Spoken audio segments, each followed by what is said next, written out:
Merci de nous rejoindre. Bonjour à tous.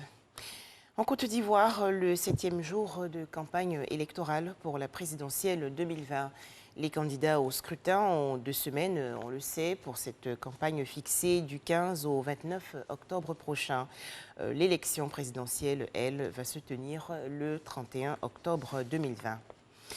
Toujours en Côte d'Ivoire, la 2e édition des Assises du numérique. Cet événement a été lancé il y a quelques jours par le ministre de l'économie numérique et de la Poste, Mamadou Sanogo. Objectif, faire une évaluation de la réforme du secteur et dégager les perspectives.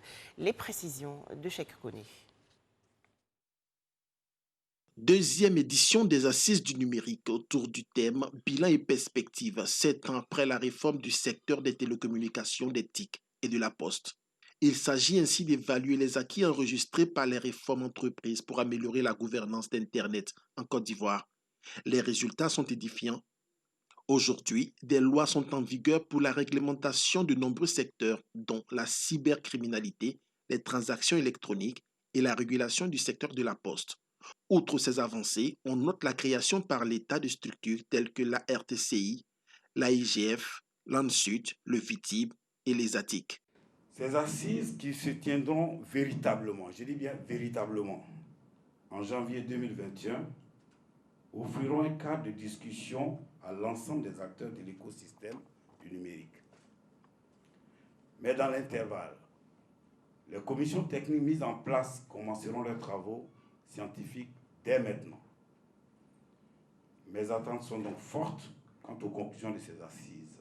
Ces assises meublées d'échanges entendent également faire des projections pour un écosystème numérique mieux adapté aux enjeux actuels.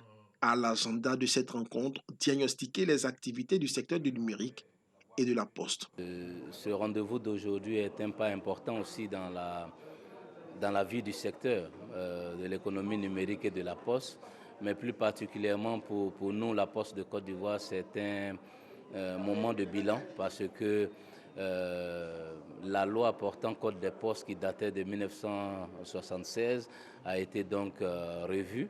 Donc en 2013, il y a eu une nouvelle loi portant code des postes et dans la foulée, nous avons travaillé avec le ministère pour que nous puissions aboutir à un environnement plus ouvert. Plusieurs panels pour booster la contribution du numérique dans l'environnement des affaires vont meubler ces assises qui vont s'étendre sur 3 jours. Notons que la première édition des assises du numérique s'est tenue en 2015. Dans l'actualité, également la célébration le 16 octobre dernier de la Journée mondiale de l'alimentation. En Côte d'Ivoire, les enfants ont été sensibilisés à l'importance de ne pas gaspiller la nourriture. En effet, plus d'1 milliard de personnes dans le monde n'ont pas accès à une alimentation suffisante.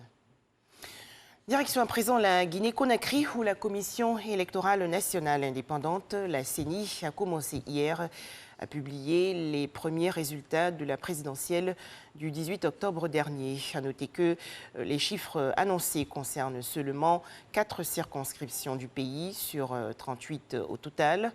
Et dans ces 4 zones, le président sortant, Alpha Condé, est largement en tête. Situation chaotique au Nigeria. En effet, un couvre-feu de 24 heures a été décrété dans l'État de Lagos après l'intensification des manifestations contre les brutalités policières. À noter que seuls les travailleurs essentiels sont exemptés. Environ 1500 détenus se sont échappés de la prison centrale de Kangbayi à Beni, dans la région est de la République démocratique du Congo, après une attaque menée hier et qui a été revendiquée par l'organisation État islamique. À noter que 2 prisonniers ont été tués par balle, annonce faite par la police congolaise. Enfin, les conséquences désastreuses de la maladie à coronavirus. La compagnie hongkongaise Cathay Pacific, fortement terrassée par la pandémie, annonce qu'elle va réduire d'1/4 ses effectifs et fermer sa filiale Cathay Dragon pour tenter de faire face à l'effondrement historique du trafic aérien. Voilà donc pour l'essentiel de l'actualité de ce jour. À 13 h, le journal.